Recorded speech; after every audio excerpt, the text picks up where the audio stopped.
Thank you all for being here today. It's a real pleasure to welcome you here on behalf of President Trump. And I think I speak for all of us when I say how blessed we are to have a leader like President Trump who doesn't back down, and you never have to wonder about what he's thinking.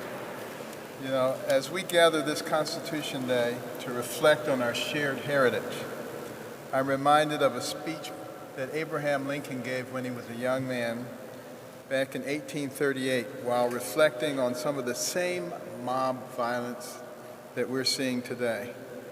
And he said, quote, "All the armies of Europe, Asia, and Africa combined, with all the treasure of the earth in their military chest, with a Bonaparte for a commander, could not by force take a drink from the Ohio or make a trek on the Blue Ridge in a trial of 1,000 years."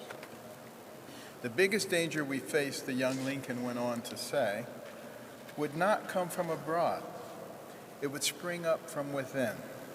He said, "If destruction be our lot, we must ourselves be its author and finisher."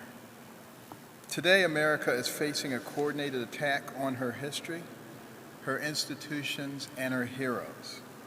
Every sin from our past is highlighted and every triumph is buried.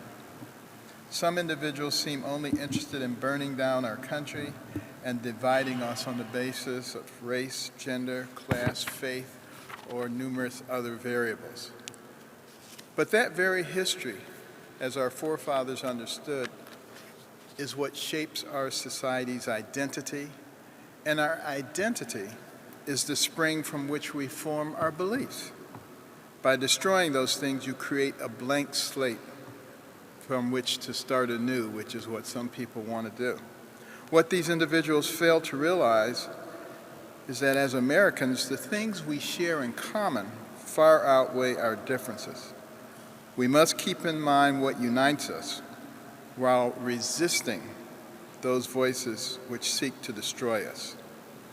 In order to prevail over our woes, we must seek a united resolution, not a Democrat resolution or a Republican resolution, but an American solution.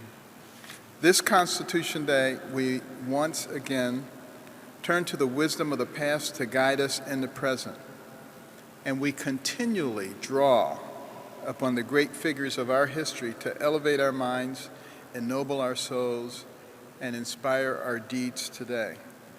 We are indeed fortunate to live in this nation, the destination country for so many others, the only place where people form caravans trying to get in here, not trying to get out. But we, the American people, in order to save this country, must recognize that we are not each other's enemies, and we must be weary of those who wish to fundamentally change us. We must always remember that our history is what gives us our identity, and our identity is upon which our beliefs are built. And if you destroy those things, you make it very easy to deceive people. We're not perfect, we don't have a perfect history, but wise people learn from the past. Unwise people try to bury the past. We get to decide which one we want to be. So thank you again, everyone, for gathering here today to bring attention to the history of this great American experiment. And thank you for all you do for our country and her people. Thank you, Dr. Carson. What a splendid man he is. My name is Larry Arnn. I'm to moderate this panel. I work at Hillsdale College. This is a panel on the recovery of the history of our country, which is being distorted as an act of policy. And we have here several experts who know about the distortion and who know about the history. And we will proceed roughly from people talking about those distortions and other people talking about how to correct them and correct the history. I will say that it's America itself is at stake and freedom is at stake but also humanity is at stake in this argument. I'm teaching a course this term on totalitarian novels. And in the novel 1984, which is the grimmest of them, the protagonist has a job. Winston Smith is his name, and his job is to rewrite history. Every time the party changes its account of something, anything, contemporary or old, every written reference to it, in every book, and every article, and every encyclopedia, and every publication is corrected, and the old version is burned, and the whole thing is reprinted anew. And there must be an enormous effort. It's the main work of the regime of 1984. So he doesn't fully understand why they do that. But he learns in the end, in one of the most remarkable scenes in literature, where he has a dialogue with his torturer, O'Brien, while he's being tortured, about what he has to believe. He says, the slogan of the party, he who controls the present controls the past, and he who controls the past controls the future. The specific thing he has to believe is there's no reality. And that means that he has to learn to do doublethink, they call it, where things he remembers never happened. Everything can be wiped out, and if you think about it, the most we know about reality, we know about the past. Because the future is not here, and the present is fleeting and hard to observe, and the past is a record. That's what gave rise to Aristotle, echoed by Thomas Aquinas, saying, one of his most famous things, this alone is denied even to God, to make what has been not to have been. If there's any reality, the past is not malleable. The way we teach history in the schools today is a product of a centralized system that begins first in the elite universities and then in the schools of education, which are usually not so elite, and then down through bureaucracies that provide curriculum, and those start at the federal level and run down through the states. And so the view of American history is legislated, and then it's reflected in textbooks that are the choosing of which are led by the big states. And so students don't know. Here's a simple example. It's a common knowledge among young people today, because all the books say it, that Thomas Jefferson was a hypocrite because he wrote the Declaration of Independence and yet he was a slaveholder.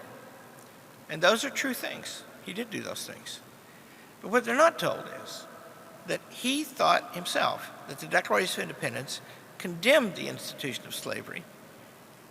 He himself said beautifully, and things like this many times, but the most beautiful was, in the contest between the master and the slave, the Almighty has no attribute that can side with us. I tremble for my country when I think that God is just. I live in Michigan, which is part of the Northwest Territory, which is the first land added to the American Union. And that land came from Virginia, a slave state. And the moving force behind the gift to the federal government of that claim of Virginia to the West was Thomas Jefferson, a slaveholder. And in that gift of land, it was established in the Northwest Ordinance that there would never be any slavery in that part of the world. And sure enough, slavery was abolished in more than 60% of the Union in 40 years. So they don't learn that. And if they did learn that, it's not just true that it would open the way for them to love and understand their country better, it would also teach them to learn and understand things. Human things are like that, right? It's never perfect. It can't be. The great Lincoln says that the Declaration supplies a standard maxim for a free society, ever to be striven for, never to be perfectly attained. A soul that knows that growing up knows that life is going to be hard and have challenges, and they've got to try to do well, and they won't do perfectly any better than anybody else did in the past, but they could do well. What's at stake, finally, is the relationship between the Declaration of Independence and the constitutional forms by which the country is governed. The Declaration of Independence prescribes, under the laws of nature and of nature's God, And if that expression means anything, it means something eternal, or it means nothing. It prescribes a kind of government in which ultimately it rests on us. But you have to have forms and institutions to make that work. It's simple if you're Hitler. He passed an enabling act, and that meant whatever he says goes. But so there's a contest now for the being of the country and our understanding of reality. And I thank the White House for putting this together, and Vince Haley and the others who've worked on this. And I thank the President for his keen interest in this subject, which holds a promise for the future. Now, our panelists will begin with Dr. Mary Graber. She is a resident fellow at the Alexander Hamilton Institute for the Study of Western Civilization. And she's done many great things. She's written a dynamite book. I haven't read the book yet, but she's telling me about it this morning, and I've heard of it many times, called Debunking Howard Zinn, Exposing the Fake History That Turned a Generation Against America. Mary, where are you, Mary? There you are. Thank you. Can everybody hear me? Okay, great.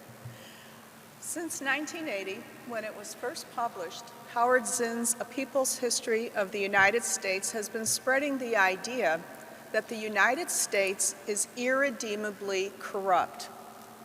This book is fake history, based on falsified evidence, misquotations with critical words left out, and plagiarized, disreputable sources. Yet, a record-breaking 3 million copies have been sold. Over 100,000 educators have signed up at the Zinn Education Project, and over 300,000 follow it on social media. It is widely used in advanced placement U.S. history high school classes and in teacher education programs. It is quoted in school books. In Portland, Oregon, and surrounding areas, for several years now, a young people's history has been used in all 8th grade classrooms. Zinn claims other historians have not told the truth about the atrocities committed by Columbus on down. People reading it cry and get angry, sometimes taking to the streets. The Zinn book was the most popular book for Occupy Wall Street protesters. Awards are given to organizers of Marxist groups in Zinn's name, and the Antifa member who tried to blow up an ICE detention facility left behind a manifesto saying, "Read Howard Zinn, A People's History of the United States." This is not to say that every protester out there knocking down statues, burning buildings, or attacking police has been directly inspired by Zinn.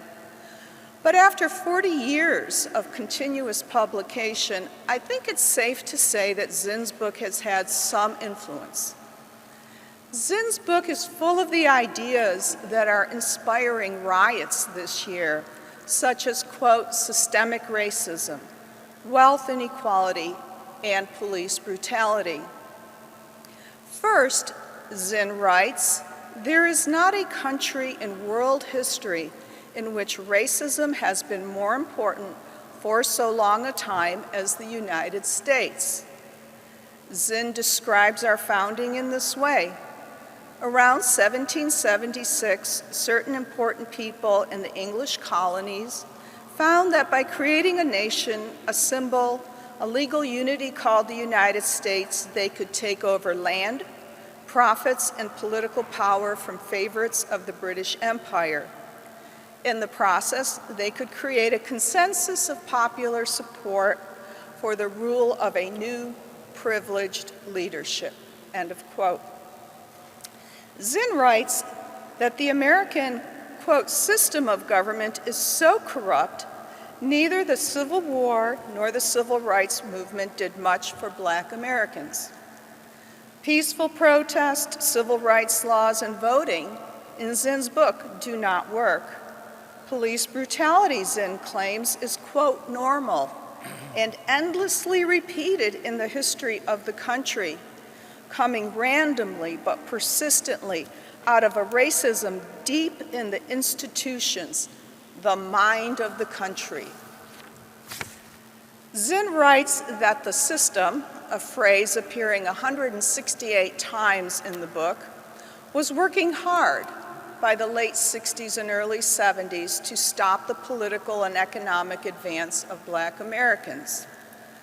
This, in a nutshell, is the idea of systemic racism, that racism is built into the very fabric of our system of American institutions, and that positive change in our society cannot be realized through traditional liberal democratic measures like lawmaking, voting, or even peaceable assembly. The logic follows. The American system must be overthrown. That is what we are seeing in Portland, Rochester, Minneapolis, and cities across the USA. Thank you. Thank you, Mary. Brilliant. Peter Wood is the president of the National Association of Scholars. He's an anthropologist, and he's former provost of the King's College. There are two formers from there here today. He was a tenured member of the anthropology department at Boston University.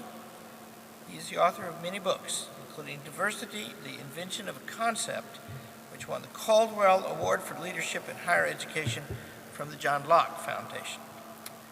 He's a super guy. Where are you, Peter? How are we sitting? Yeah, right here. Go, Peter.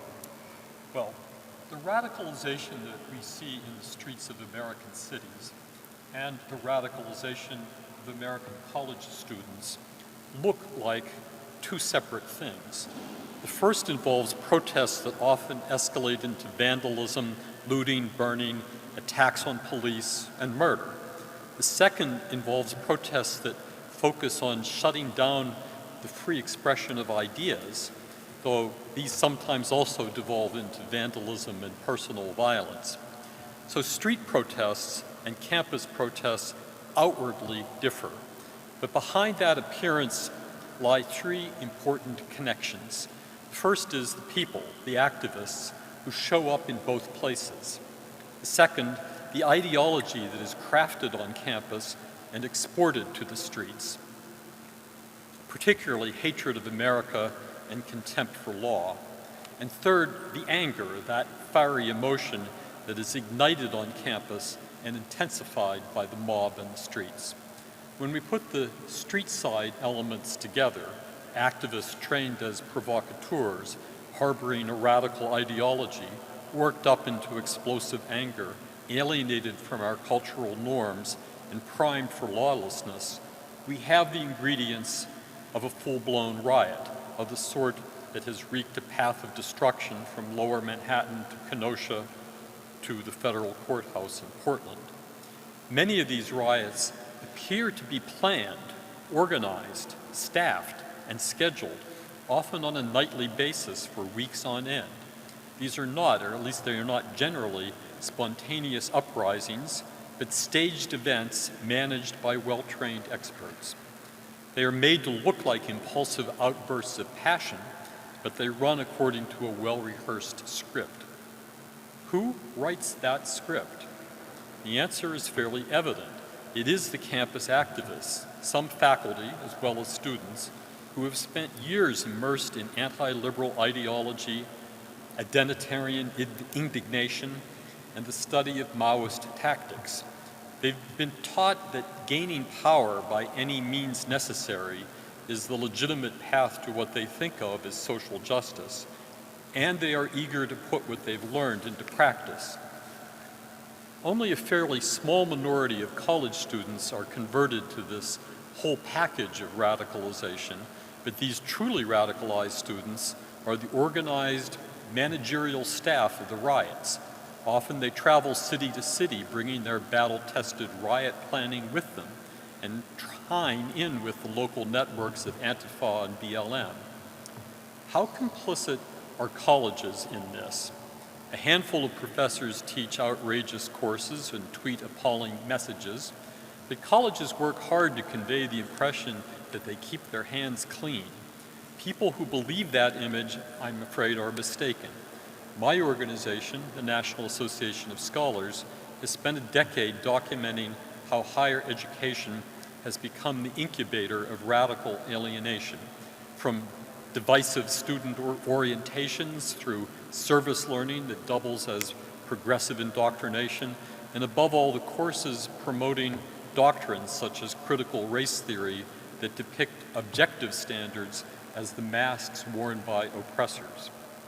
The old courses that taught students something meaningful about Western civilization and the American founding have simply vanished in the fire and smoke of the new Hate America First curriculum. Some students shrug all this off and move on to a productive adult life, but for too many others, it becomes a vocation. Even students who are immune to the lure of radicalism pay a price. They are deprived of the education they deserve, an education that teaches a full understanding of how our self-governing, prosperous, and free society came to be and what we must do to sustain it for the generations to come. This is a loss for those students and for our country, because if there's one thing that history teaches, it is that civilization does not simply endure on its own. Neglected or attacked outright, our civilization could quickly disappear. It is disappearing, and if we do nothing to stop it, it will disappear soon. The current wave of protest grew from the decades of efforts by the radical left to turn our colleges and universities into incubators of profound dissatisfaction with the American way of life. Colleges learned to package this disdain for America behind the beguiling rhetoric of diversity, but in too many cases, they left their graduates a legacy of cynical contempt for their own civilization, and in some cases, a proud delight in destruction for its own sake. Higher education shuns this verdict and sees itself as part of a noble enterprise of promoting positive systemic change. Those of us who cherish Western civilization need to hold higher education accountable for the systemic change it has actually accomplished in the form of the misguided people in the streets, some of whom have an Ivy League diploma in one hand and a Molotov cocktail in the other. Thank you, Peter. Alan Gelso is one of the top historians of the Civil War ever. He has a PhD in history from the University of Pennsylvania. He's a senior research scholar in the Council of Humanities at Princeton University, where he directs an initiative on statesmanship and politics in the James Madison Program in American Ideals and Institutions. He's a senior fellow of the Claremont Institute and a visiting fellow of the Heritage Foundation and its Fulner Institute. He's written some great books, and I've read all of them but one. Abraham Lincoln, Redeemer President, Lincoln's Emancipation Proclamation, The End of Slavery in America, and Gettysburg, The Last Invasion. And all of those have won the Lincoln Prize, because who else would you give it to? Alan Gelso. The story of most human societies has followed a more or less predictable pattern. It is the pattern of tribes. Sometimes of tribes establishing control over others by war or subversion, or of tribes breaking free of that control, and in both cases led by a charismatic leader whose reward is godlike power over all. These tribes identify themselves by language or ethnicity or soil, but their story is mostly the same. Us, not them.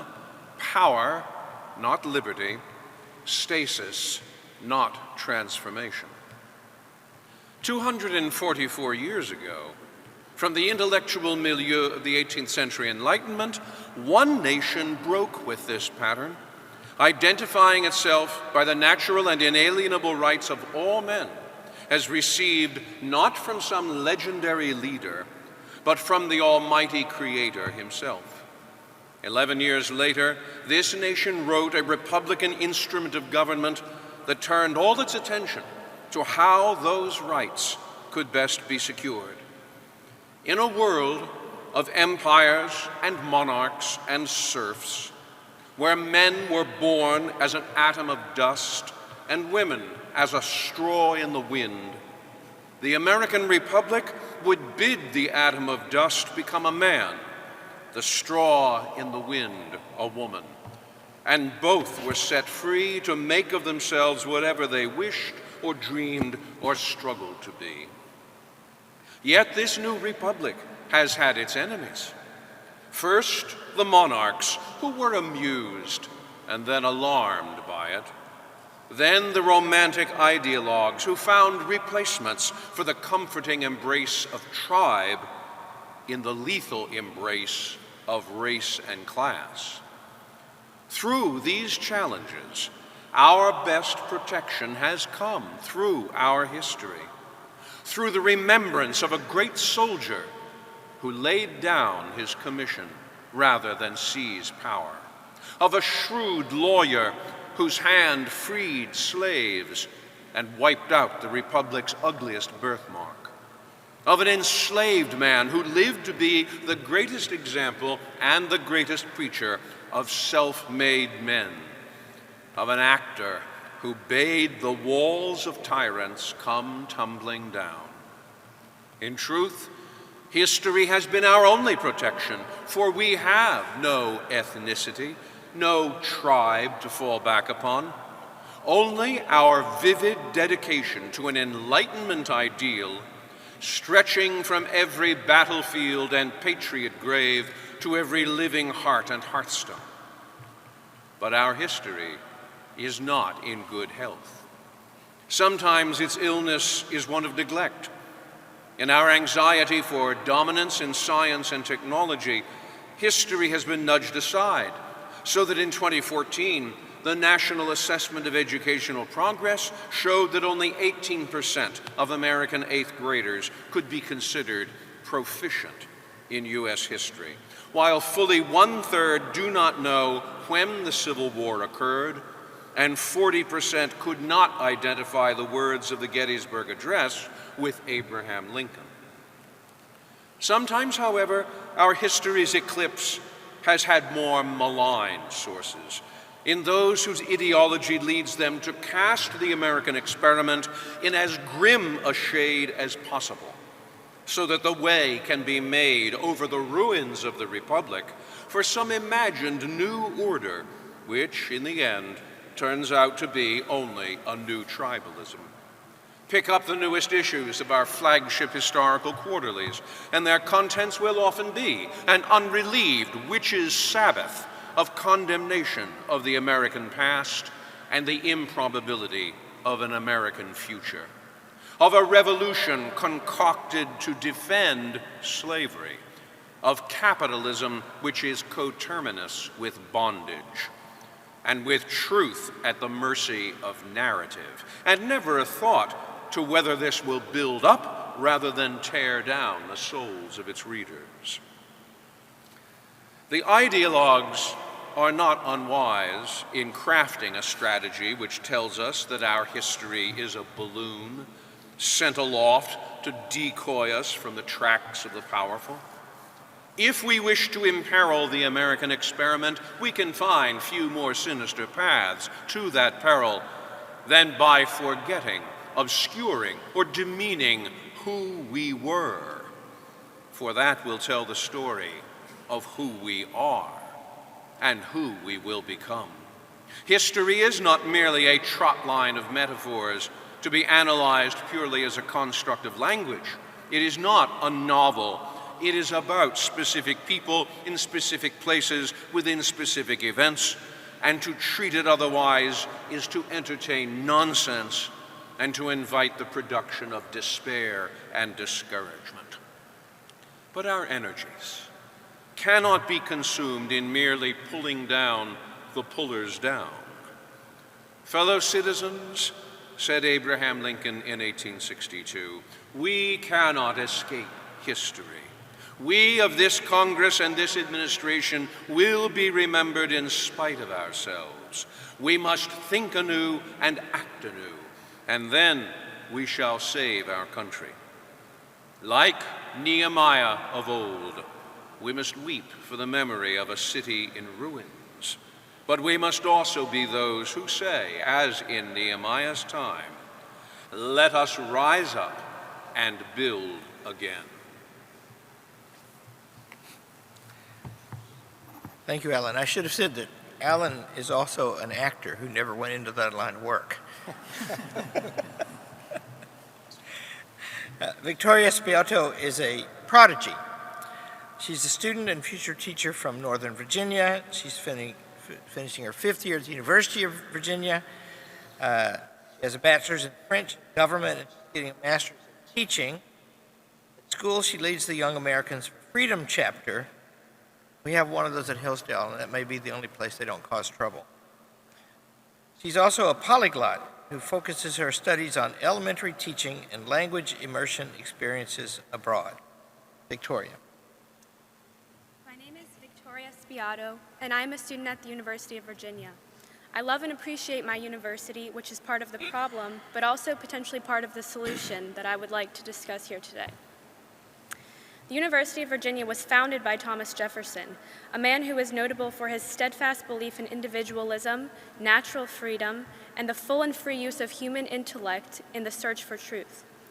Jefferson helped lay the foundation for a government under which every American could pursue happiness as a freely choosing individual. He founded an academic institution with the goal of fostering a community of lifelong learners, people who inquire about the world in search of truth. He hoped that UVA would strengthen this country by being a part of teaching its citizens the lessons of history. Most of all, Jefferson wanted Americans to study the history of liberty and how freedom can sometimes be pushed aside by tyranny. Jefferson's University still lives and fosters innovation and progress to this day. However, some of this academic progress we see in American academia and student culture today is rather regressive. Instead of freely exploring different points of view, which is what college is supposed to encourage, honest debate is sometimes shut down. Labels given for being on the wrong side are based on the simplistic binary of being good or bad as a person. This is harmful because it shrinks the marketplace of ideas on campus and it leaves little space for ideological nuance. In too many American universities today, administrators do not stand up to students who try to silence those with whom they disagree. In some courses, students rarely get a chance to even hear or consider the other side due to things like biased syllabi or agenda-driven professors. In a liberal education, all ideas should be studied, presented, and fairly debated. What's more, the new norm of rewriting or reframing history that now permeates into scores of campus cultures may play a role in endangering the very foundation upon which my university and our country stands, the legacy of the Founding Fathers. While embraced forms of critical theory suggest that it is best to view the world through the paradigm of power and physical characteristics, I believe and stand by the fact that truth stands alone and that we must not surrender our search for it. I do not believe that the principles of liberty and equality written by Thomas Jefferson into the Declaration of Independence are just lies used by the powerful to manipulate the public. Yet that is what critical theory teaches. But truth is not just a trick of the power. In fact, it is the foundation for American prosperity. We should not manipulate truth and history in order to superficially cater to a subjective and often offensive idea of diversity, which views people as only labels and sacrifices the natural individuality within those manufactured groups. As I've been studying and preparing to be a school teacher, I've encountered various ways in which critical theory wrongly finds its place within the field of teacher education. Many academic institutions plant these ideas, and professors and their students water and nourish them unchallenged. Critical theory stands against our founding principles, and above all, the place of equal individual liberty in our society. I do not believe that students should be treated differently because they fit in certain categories. I believe that students are empowered through their inherent value as creations of God. Universities like to portray and define what it means to be culturally aware in divisive ways. This involves manipulating language and reframing reality into something sensational. However, I think cultural awareness is best found by respecting, honoring, and objectively analyzing history. It is not a question of rewriting the past in order to perfect people now. It is a question of learning from foundational thinkers like Jefferson in order to ensure that government arms like public education are built such that they do not infringe on the nature of the young human mind. Just as we all solemnly remembered 9/11 last week, we must not forget the past. By forgetting, truth gets lent to authors before it is handed to our students. The founding, even with its flaws and hypocrisies, was an incredible experiment. Valiant thinkers dared to craft a form of government that respected natural law like never before. This should be viewed through the objective lens and remembered as a part of preserving our way of life. The trends in higher education's cancel culture are dangerous. To cancel the Founding Fathers for being hypocritical is to cancel the very ideas which lie at the basis of civility and individual liberty. The effort to delegitimize the minds and the people which crafted our founding documents is the first step in delegitimizing those very documents and therefore the founding principles. Canceling our history is not justice. It is in fact allowing those of influence or power to redesign justice. Principles like justice, fairness, and truth are principles that should not be redefined and packaged in critical theory's wrapping paper. This rewrapping seeks to foster disdain for the virtues and pillars that allow people to reach their individual potential without needing the government. The Constitution empowers us, especially us young students, to build our own destinies. By regarding our founding documents as sacred, we are inevitably recognizing that we as individuals are of value as well. My university's founder took it upon himself to courageously contribute to a world-changing project. By the same token, why shouldn't young Americans do the same by committing to historical integrity and objective truth at a time when that history is being wrongly reframed? Where the new woke campus culture claims to be unbiased and in support of an objective, non-discriminatory worldview, it actually creates the most selective and prejudiced system of them all, that of concentrated power. When it determines that everything is a question of power, they will use that power to silence others and reframe the truth of our past. Anyone who has read the world history that Thomas Jefferson wanted us to study will know that this is the path to tyranny. May universities continue to be places where great ideas, as opposed to grave injustices, are born. I hope that my reflections on the direction of our colleges and universities can make a positive contribution to the broader discussion we are having here today about our beloved American history. Thank you. Prodigy indeed. Thank you, Victoria. So all of the speakers here have something to say about how to fix this problem. The next four are going to talk chiefly about that because they have big things going on aimed in that direction. And the first of them is the great Bill McClay. He's the Blankenship Chair in the History of Liberty at the University of Oklahoma, although I have inside information that he's soon to go to a fine place.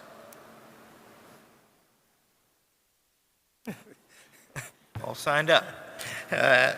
He was appointed in 2000. That was pretty good, wasn't it? It was. It was all right. It Yeah. sounded a little like Jesus. Yeah. Yeah. He's not going to that finest place I yet. hope not yet. He's appointed in 2002 to the National Council on the Humanities, the Advisory Board for the National Endowment for the Humanities. He's served as a senior scholar at the Woodrow Wilson International Center for Scholars. And then the big thing. I have no friend who hasn't been intending to write a textbook of worth about the history of America. But I only have one who's done it. And it's recent, and it's great, and it's called Land of Hope, An Invitation to the Great American Story, Bill McClay. Thank you, Dr. Arnn, and good afternoon, everybody. It's wonderful to be here. I'm going to talk about Abraham Lincoln, amazingly, but what I want to do is tell a story about him that I think illustrates a point that we can then expatiate on a little bit. We all know that Lincoln was a voracious reader, and he had very little formal education, got most of his sense of the English language from reading Shakespeare and the soaring language of the King James Bible. He read, evidently, almost no history in his early days. The sole exception that we know of was Mason Weems's biography written in 1799 of George Washington. It's a book few would read today, and certainly not for its accuracy. It is the book from which we get the fable about George Washington chopping down the cherry tree and then being unable to lie about it. The mature Lincoln went on to develop a more informed and sophisticated understanding of history, but he never forgot the Weems history. Elements of it stuck in his mind and influenced his view of the American Revolution and the Civil War and reflected his fundamental values. We know this because in February of 1861, 40 years after he read Weems's book, Lincoln drew upon it in public. He was on his way from Illinois to Washington for the inauguration. It was a time of great tension in the country. Southern states were voting one by one to secede from the Union in response to Lincoln's election.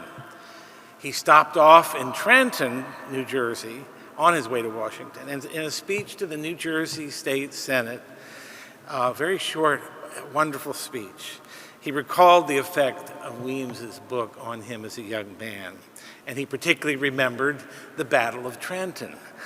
I quote, "I remember all the accounts of the battlefield and struggles for the liberty of the country, and none fixed themselves on my imagination so deeply as the struggle here at Trenton, the pivotal battle." And I go on with Lincoln's language, which is much better than mine. "The crossing of the river, the contest with the Hessians, the great hardships endured at that time, all fixed themselves on my memory more than any single revolutionary event. I remember thinking then, boy even though I was, that there must have been something more than common that those men struggled for." And that something, he went on to say, was even more than national independence, something that held out a great promise to all the people of the world for all time to come. It was the perpetuation of the Union, the Constitution, and the liberties of the people in accordance with the original idea for which that struggle was made. Close quote. What a lot for a story to do. It helped to form a vision of the American past, a vision that was both inspiring and true, a vision that sustained him through the dark days to come, the last days of his life. Note, too, that although himself a fierce opponent of slavery, Lincoln did not focus on George Washington's history as a slave owner, even though he, of course, knew of it. He did not entertain the view, fashionable among Southern planters then and New York journalists now, that the nation was founded on slavery. No, he insisted, it was founded on other principles entirely, principles of liberty and equality and self-rule that were new in the world, as Alan Gelso has so eloquently stated. They were new in the world, principles that America was born to champion. He was right then, and he is right now. So what are we to conclude from this? Do historians need to retool and start writing Mason Weems-like histories? No, absolutely not. History has to be based on truth, not on myth. But we need to remember that one of the functions of history is to serve as an expression of our shared memory, imparting to each generation a sense of membership in its own society, a sense of living connection to its own past. We need that. We need that today more than ever. John Dos Passos wrote the following words in 1941, by the way. "In times of change and danger, when there's a quicksand of fear under men's reasoning, a sense of continuity with generations gone before can stretch like a lifeline across the scary present. That sense of continuity was something Lincoln could summon, something he possessed, something that strengthened him in enduring our nation's greatest trials. Our young people today deserve nothing less. We are failing them and our country so long as we fail to give them a rich and sustaining sense of their own past, a sense that's both truthful and inspiring. It's high time for that to change. Thank you, Bill. I guess, in case you're wondering, the fine place he's going happens to be Hillsdale College. And it's a pretty good place. Theodore Rebarber is CEO of AAT, an organization that just received a grant from the NEA, National Endowment for the Humanities, to develop instructional units on American history organized around the book of Dr. Bill McClay. He's going to make it famous and make it used so it can be broken down to be of greatest benefit to students.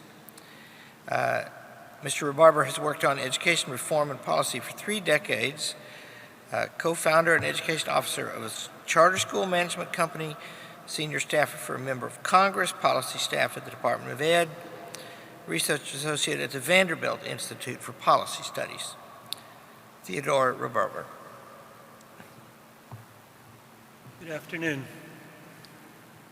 I'm deeply honored to be here and participate at this White House conference on U.S. history in the presence of our founding documents. Today is Constitution Day. It is also Citizenship Day, on which we honor all those who have attained America's citizenship. Given that, I will take just a moment to acknowledge 2 brave subjects of the East Bloc communist regime of Romania, Sergio, also known as Israel, Antonia, also known as Miriam, my parents, who left all that they knew to take their 2 young sons, myself and my brother, at the age of 6, and legally emigrated to the United States. I am forever grateful to them. Immigrants who come to America from such places do not take this remarkable country for granted. We know it has flaws. Every country does. Yet we appreciate America and love it for its freedom, opportunity, and rule of law, its never-ending efforts to address problems and injustices, and the traditions and fundamental human decency of its people which make it all possible. The history we teach our children cannot solve all of our problems, nor should we expect it to, but it can provide a factual foundation for discussing current challenges and seeking solutions, while educating a new generation about America's remarkable heritage and what brings us together. Unfortunately, all too often, that is not the type of history we are providing our students. Others in this panel are discussing the deeply divisive misrepresentations of the 1619 Project, whose author has publicly admitted that accuracy was not her first priority. I will address the materials used in schools which have not formally adopted the 1619 effort, often assuming that these more mainstream instructional materials are safe and not prone to such problems. I will also describe history instructional materials that my new nonprofit organization, AAT, has begun developing to address these issues with an initial grant from the National Endowment for Humanities. In high school U.S. history, the most widely perceived gold standard is the College Board's AP U.S. History course.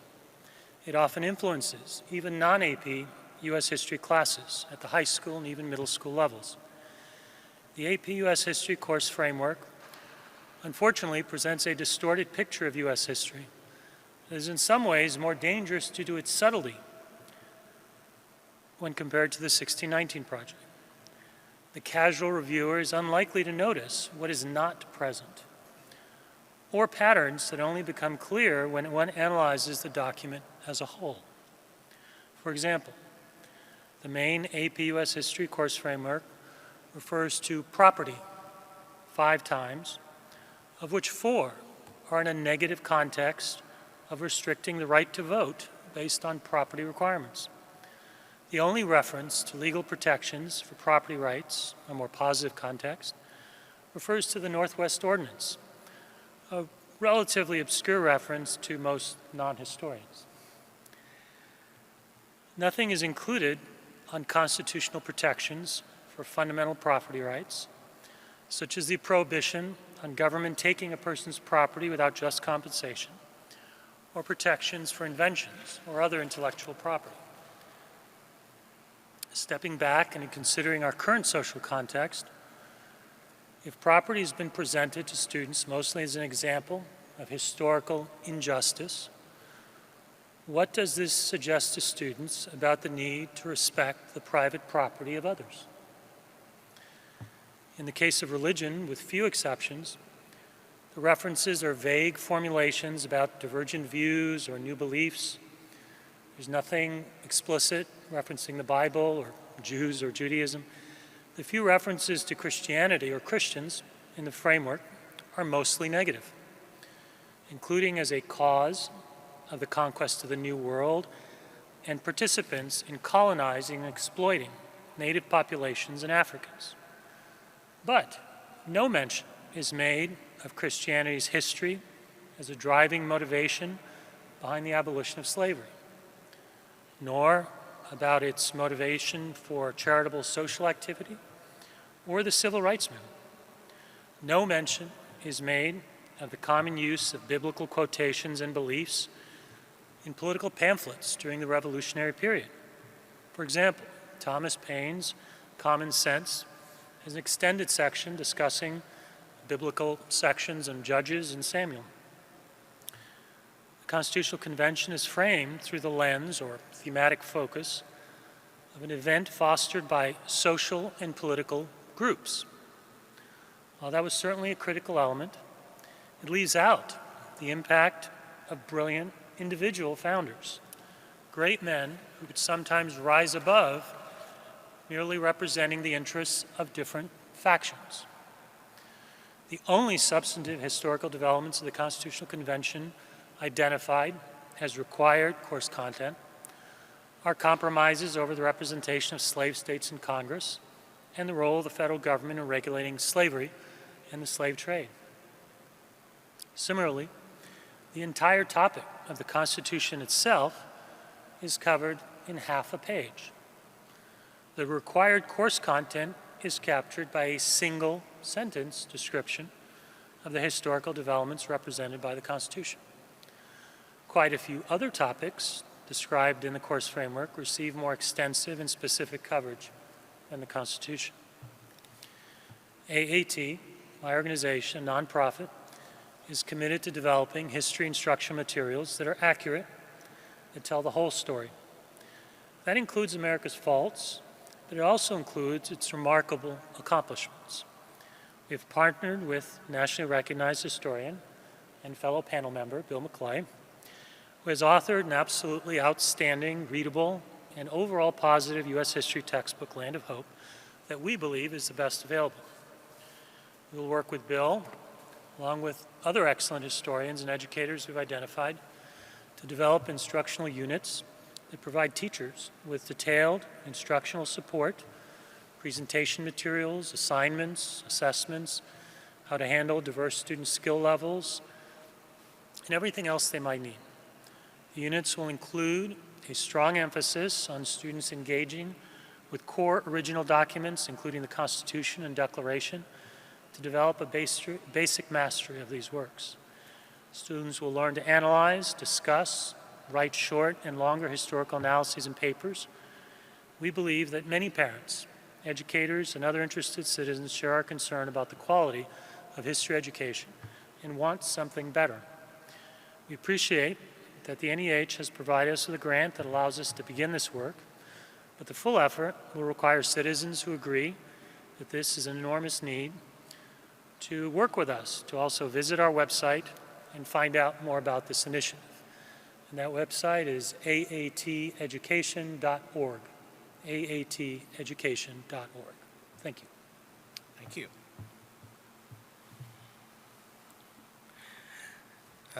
Robert Jackson is the director of the Institute for Classical Education, and he's the chief academic officer of a network of charter schools called Great Hearts. And I think there must be close to 30 of those now.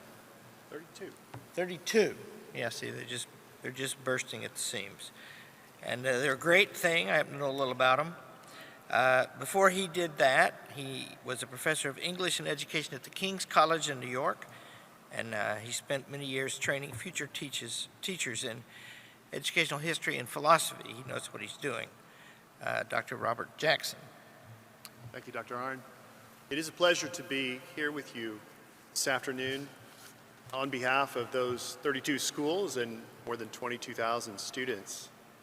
I want to speak just for a few moments about the nature of teaching American history and why it is so important. It is, in fact, a civic duty as we teach American history, one that should be undertaken with great care and a profound sense of gratitude, for it is a national story that has been entrusted to us. By faithfully transmitting that story to the young, we are giving shape to the minds and the hearts of the next generation. Consider the following examples. When an elementary-aged child hears the story of our first president's farewell address, that child learns to recognize the nature of personal integrity embodied in the life of George Washington. When a middle schooler learns that Thomas Jefferson drafted the original Declaration of Independence with a section designed to abolish slavery, though Jefferson was a slave owner, that young person learns to recognize the limitations of our most admirable founders. Or when a high schooler reads Frederick Douglass's stirring 1852 speech, "What to the slave is the 4th of July?" that teenager learns to recognize the former slave's appeal to divine justice, an argument that critiques existing human laws by holding them accountable to a higher law. In each case, teaching our history well prepares the next generation to understand our people's virtues and limitations, to interpret American ideals in relation to the institutions and the reality of human fallibility, and to distinguish arguments that can sustain our pursuit of a more perfect union. That is what makes American history such a vital subject. On this Constitution Day 2020, surrounded by original manuscripts here in the Rotunda, it is fitting for us to reflect on why we must teach American history wisely. It serves as a source of inspiration for all, but especially the young who deserve an opportunity to claim their constitutional birthright, a legacy enshrined in the Constitution and proclaimed in the Declaration, what Frederick Douglass called that glorious liberty document. It is the ongoing pursuit of liberty that makes American history such a hopeful subject. Yet for several decades, the teaching of American history has been weighed down with ideological baggage, from an academic world suffused with skepticism and devoted to debunking the errors of the past. This disconcerting trend in scholarship has also encouraged the popular press to depict history as a simplified morality tale, wherein contemporary categories are applied to historical events to expose the failings of our forebears. While the study of history does indeed provide opportunities to learn from the past and its errors, there is something deeper, more disturbing beneath this academic orientation, which prefers theory and ideology over the discovery of truth. The conscientious study of history offers us rich veins of truth to explore our common humanity. Are we not, after all, susceptible to the same weaknesses as those we read of in the history books? Certainly, we are prone to greed, anger, and pride, that which we see in our ancestors.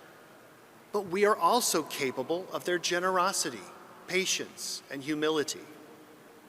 In the pages of a well-written history, like that of Wilfred Maclay's Land of Hope, we discover flesh and blood people struggling with real problems, dealing with their limitations, and striving to make something good out of it all.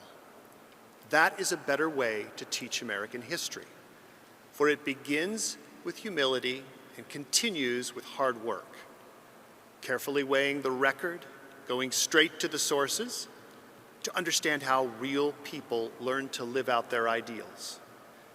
Amid the challenges, the quandaries, even the oppression of their times, if we want to learn from the annals of history, we must submit ourselves to the truth, whatever the cost, and search unfailingly for the good.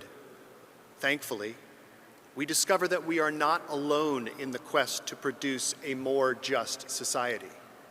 Surrounded by a cloud of witnesses from nearly 250 years, we are inspired by the ideals and the examples of those who've gone before us. And that is why we read the farewell of George Washington, to let grade schoolers hear the statement's final official words, that the free Constitution, which is the work of your hands, may be sacredly maintained. And we read Thomas Jefferson's original draft of the Declaration, letting those middle schoolers see for themselves that even the most enlightened minds may not fully perceive the moral demands of the truth. Then we read Frederick Douglass's 1852 speech, letting the high schoolers experience the rhetorical powers of a great man whose words have the piercing moral clarity of a prophet's. By teaching our nation's history with such equanimity, we provide the young with the tools of thought and expression to equip them for active citizenship.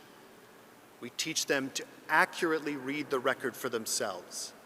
We teach them to interpret impartially the mixture of problems, purposes, and motives from the past. And we teach them to understand that our present moment is informed by and built upon the accomplishments of our predecessors. Like the Great Arts Academies, which I represent, K-12 classical schools across the country consider the teaching of history to be the backdrop for the entire liberal arts curriculum, a product of the collective wisdom of the ages. Poets, scientists, statesmen, and mathematicians joins historians in a great conversation that continues down to the present. By engaging with the prudent voices from our past, students come to more fully understand the human experience in all of its variety across time. Ultimately, the history we recount gives shape to the lives we lead. And for Americans, our nation's past provides the inspiration and the ideals to continue that quest for liberty, which is our constitutional birthright. Thank you. Thank you, Dr. Jackson. Our final speaker is Jordan Adams. After that, we'll have a few minutes for discussion. Jordan is a graduate of Hillsdale College, which means I think of him as being 18 years old. But he's grown into a man, and I feel old. He's the Associate Director of Instructional Resources at Hillsdale College and has served as a high school history teacher and director of the history program for our public charter school network at Hillsdale College. And he's a bright boy, though maybe not as smart as his wife. Jordan Adams. Good afternoon, and thank you for the opportunity to speak before you. My name is Jordan Adams. I have taught history and government to middle and high school students for several years, and now I work for Hillsdale College, training and advising history teachers in public schools that Hillsdale supports across the country. As part of my job, I have been privileged to observe history teachers at work in hundreds of classrooms. My own experience as a history teacher and my time observing and advising so many other history teachers has deepened my understanding of what makes for a great history curriculum and for great history instruction. What I have learned above all is that mediocre teaching is easy, but great teaching is one of the toughest jobs in America. Teaching is a labor of love, and great teachers have a love for two things. First, their students, and second, their subject matter. Because they desire the good for both their students and their nation, great history teachers work tirelessly to share their love of American history with their students. Many of today's young Americans have never encountered this love for America's story. Cynical, deconstructionist, cherry-picking histories, such as those of Howard Zinn and the magazine articles of the 1619 Project, have neither love for America's story nor its students uppermost in mind. Instead, they pursue absurdly simplistic explanations like class struggle and systemic racism. Such concepts blind them to the fuller truths of America's history, the richer realities of our past, and they use these simplistic theories as tools to tear down their country, manipulate their students, or both. Nor do these historians love their students in a way that truly serves them. They do not respect their students' independence as free thinkers who are capable of grappling with the complexity of historical reality and forming their own judgments about it. They do not respect the inherent human dignity of each student, just as they do not see the dignity and humanity, the mixture of good and bad that America's heroes and all great historical figures have possessed. Instead, they rob their students of their heritage, of their birthright, of their ability to understand accurately the origins of the world in which they live. In a sense, these skeptical historians rob students of their inheritance. They rob them of heroes to honor and be inspired by, from whose mistakes they might learn. They deprive their students of the joy of learning in a dynamic, honest, and imaginatively rich classroom. They rob their students of profound opportunities to learn from previous generations the path to maturity and happiness. Nearly 2 years ago, I came across a review copy of Bill McClay's Land of Hope. Taking it in after having read parts of dozens of other histories was like hearing an instrument suddenly come into tune. What I found in Land of Hope was the same thing I had seen transform students' lives in successful history classes: a love of country and of the students themselves. Land of Hope strikes a chord, and that chord blends the complex truths of America's history with the most inspiring way of teaching. To begin with, Land of Hope tells a story, which is the etymology of the word history. While most textbooks strike readers as tiresome encyclopedias that drain the drama out of history, McClay's work conveys an actual story. Land of Hope is something like a compelling personal biography of an entire nation. It captures students' imaginations and transports them to another time and place. McClay respects the dignity of the student. He does not pander, withhold, skew, or otherwise seek to manipulate the student's understanding. Instead, he presents a truthful story in its fullness and intricacies, then asks his readers to reflect on it. He feeds the students' hunger for knowledge with full lives of real people. He doesn't grab attention solely with scandal and outrage as Zinn or 1619 might do. That is the easy way out, a way that kills off a student's natural sense of wonder, and more often than not turns molehills into mountains. Finally, Dr. McClay conveys respect for those who came before us, those who shaped the world into which we and our students have been born. He knows that no one is perfect, just as no one is without some measure of goodness. He presents America's heroes as they were and asks students to judge them based on the totality of their words and deeds, rather than the scandalous few. McClay wants students to applaud and preserve what is good in our history and our heroes. Yet he also bids us condemn the bad while learning from the ways in which our country and its heroes have fallen short. It is, of course, imperative that students come to understand what makes America exceptional. There is no precedent in the history of humankind for a nation founded on ideas of individual liberty, equality, and a capacity for self-government. There is no precedent for a people working, fighting, and dying to prove the truths of those ideas. That a nation built around these ideas should become the freest and most prosperous nation ever to have existed is no accident and is never more than a single generation of corrupted education away from extinction.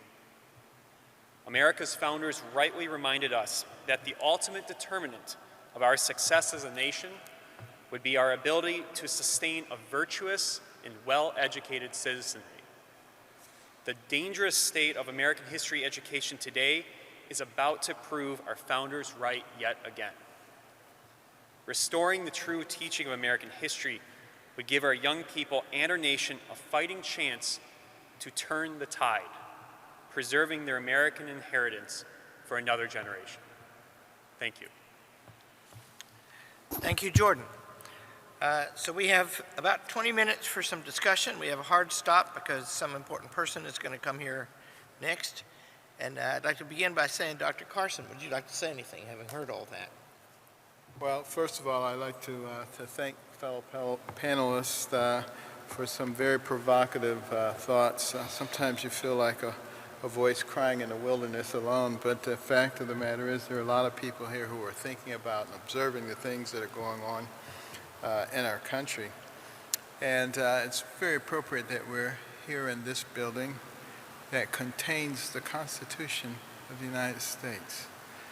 And I believe that that's a divinely inspired document and something that really need not be tampered with. It has allowed us to ascend from a bunch of ragtag militiamen to the most powerful empire in the world in a record period of time.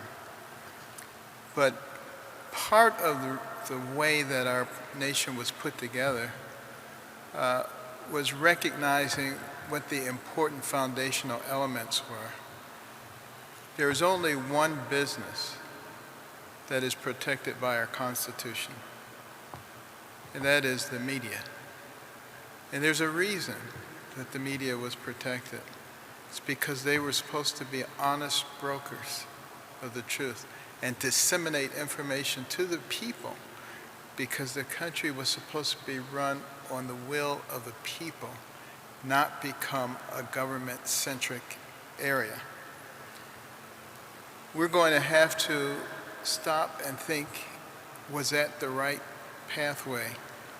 There are many who think that it wasn't, and that in fact we should be government-centric. And there are many who have tried that in the past. It has not worked. And it's going to require incredible courage at this stage of the game. People must be willing to stand up for what they believe in. We have to realize that we are being, as a society, manipulated by people who have an agenda. And you can't fight people with agenda unless you have one also, unless you have a plan, and unless you understand them. Unless you understand that in our colleges and universities, and even on the streets, there are those who are bent on convincing certain segments of our population that they are victims, and that someone is causing all the problems in their lives, and that there will be no justice until you're able to destroy those people. And then another group, you want to convince them that they should be guilty because they and their ancestors are responsible for all the bad things that have happened to others. And let me tell you, that is a terrible combination, victimhood and guilt. The decisions that arise from that are abominable, and we're seeing them now. So we clearly have to understand what is happening and begin to fashion a response that is easy for people to understand. I think that is our mission. I think the panelists deserve a round of applause.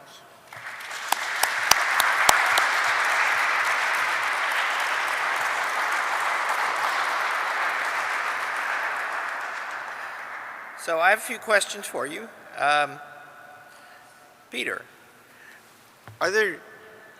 You talked about a lot of terrible trends. Are there good trends in the academy? They're hard to spot.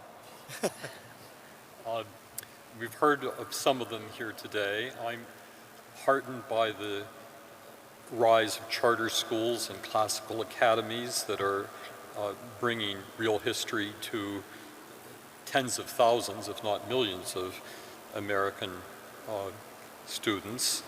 I'm heartened by Bill McClay's textbook and the good reception that has come for it. In a strange way, I'm heartened by the financial challenges that now face much of American higher education, which has grown complacent in its progressive orthodoxy over the last 50 years or so, and now may have to rethink where they can find students willing to pay high tuitions to attend schools of indoctrination. That just might persuade them to take another look at what they're actually teaching and how they're teaching it. It's true that I spent my few minutes talking about some of the dire circumstances of the situation that faces our cities, our country as a whole, and its connection to education.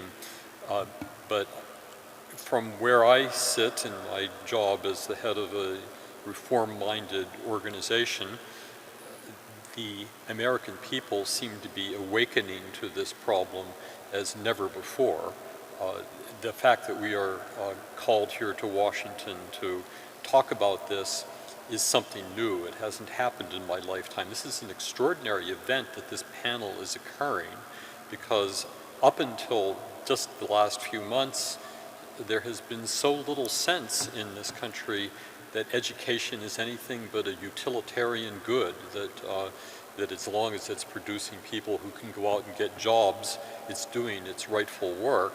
And that whole aspect of education that produces enlightened minds and patriots and people who care about how best to govern the country has been a very diminished chord of our national conversation until now, and I'm heartened by that.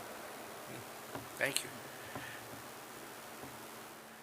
Alan, you're going to write some more great books? And are others that you know of going to do it? Well, is that a question or a Yeah, statement? that was a command, but you can comment on it if you want to. Well, there are many subjects that fall within the range of the study of American history. I mean, in a real sense, everything which happened until just about right this moment is a fit subject for the study of American history. I think there are some encouraging developments in the writing of some significant works, not the least of which is Bill's Land of Hope. I see it also in some other places, in, curiously enough, some movies. One doesn't often look to the movies for getting particularly reliable history, and yet there have been some very encouraging ones. I think of the 2012 Spielberg Lincoln. And there was a movie which was an affirmation, not only of Lincoln, but of the entire process of democratic deliberation moving towards the abolition of slavery. So there are these indications, and yet on the ground, the overall picture is not an encouraging one. If it were, I wouldn't be here today.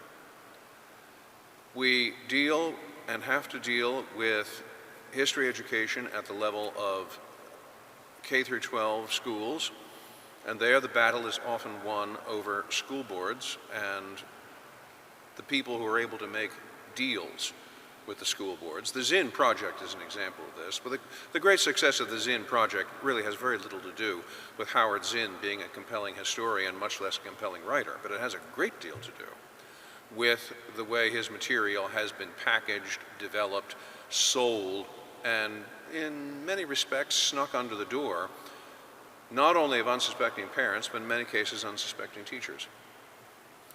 There has to be some reflection now on how we are administering education, on what is going into the substance of that, how it's happening at K through 12, how it's happening in graduate schools, and how it is happening in our colleges and universities. There are ways to deal with this. Most of them are going to be indirect, but then again, indirection was how the problem began in the first place. So there are good indications, but the situation is a serious one and not by any stretch of the imagination to be underestimated, one to be addressed at a variety of levels, at the federal level, at the state level, at the municipal level, and at the level of each one of us who have families and children. In Henry V, in that great speech that Shakespeare puts into the mouth of King Henry V, he speaks about those who remember what happened on St. Crispin's Day. We often fail to notice this key line: "This story shall the good man teach his son, and Crispin Crispian shall ne'er go by from this day until the ending of the world, but we in it shall be remembered." Note that. The good man will teach his son. The good parent will teach their children. If we begin there, then the work of renewal, I think, will spread outwards like ripples in the pond. Pretty. So there's policy issues at stake here in what we've talked about on this panel. And there are two lines of approach that have been on both sides of the aisle in politics. And one line is centralize the standards, and the other line is decentralize the administration of the schools. And the greatest example of that, the most successful, is charter schools. Robert Jackson, why are those better, and what's the future for them? Well, I believe that the benefit of charter schools is that a community orients around a common understanding of the education they wish to provide for their children. And while the state makes this arrangement with the charter governing board, there's room or there's freedom to organize around a curricular and a pedagogical set of principles. So the schools that I represent are a part of something that's much larger. There are more than 200 charter schools that identify themselves as classical, and of course there are thousands of charter schools nationwide whose arrangement with the state, whose contract, provides, again, the freedom to identify the essential content and the pedagogy that that community has determined is best for their children. As I look at the policy landscape, we need more of that freedom, and the families that are coming to schools like ours are exercising their right. They're exercising, of course, their choice to have the type of education that they desire for their children. And I think that families and something of a grassroots movement is now emerging to show that the status quo we've been describing here in this conference is no longer satisfactory. And given some of the movement that we're seeing around classical and within the charter sector more broadly, I think it's very important for us to be able to make a case, just as has been described here at the table, for alternatives, specifically alternatives that recover both a true and equanimous reading of history, a real balanced sense of history, but even more broadly than that, a full exposition of liberal arts education that has in many ways been sidelined by the ideological trends that we've described here. Thank you. So we have one more. Sorry, Victoria, I'm commanded not. So that same point is latent in this. The way you write a textbook for high schools in America, for the public schools, is you go through an enormous process with a big publisher, and there are 1,000 requirements, and every line has to be subjected to them, and they change all the time. How'd you write your book, Bill? I didn't do any of that, and I really owe that to that privilege, that freedom to my publisher, Encounter Books, run by Roger Kimball, and he just sort of turned me loose. I wrote a fairly brief proposal with a chapter outline, and and he turned me loose. I took a little longer than he would have liked to produce it, but he just periodically checked in on me, how you doing? I did not have to run the text through any committees, any interest groups, any stakeholders or stake bearers. It was just me up in my attic every night tapping it out. I didn't have a research assistant. I didn't take a leave of absence. It was just something I did because I felt passionately that such a book should exist. And I didn't know whether I was the one to do it, but just sometimes you have to, it falls to you because nobody else is doing it. So that's why I did it. But the freedom that you're describing stems from the willingness of this publisher. I mean, a number of people asked me, why did you publish with Norton or one of the other? And I said, because the book that would have come out would not have been my book. It would have been a product. It would have been like something written by a committee, which frankly is what most textbooks are. You see on the cover a list of very distinguished names, which may have had some role in the writing of the textbook, maybe not much. But the book that comes out reflects this sausage-making process that Dr. Arnn has described. And I just did it the old-fashioned way, just one person. And it reflects, you will definitely, when you read it, as I trust you all will do,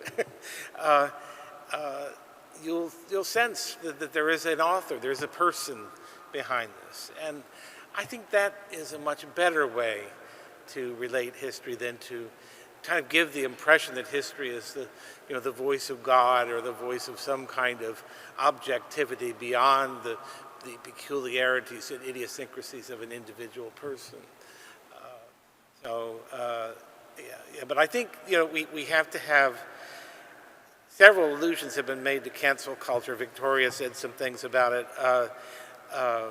I think it's very important that we have institutions and publishers that are willing to publish things that might encounter some. I haven't encountered a lot of trouble, or any trouble really, but that's going to be very important. Have those venues, have those institutions out there functioning. Thank you. So we're out of time. I'm actually going to bring it to a close 3 minutes before I'm told I had to, because they're nervous back there. But I'll just say this to close. Education is what we have to say to the future. It's what we believe when we tell our young. And right now is a time for choosing. There have been times when the main political forces in both parties were friendly to education reform and decentralization. This is not such a time. So we have some big decisions to make in the next few weeks. Thank you all for being here, and thank the panelists.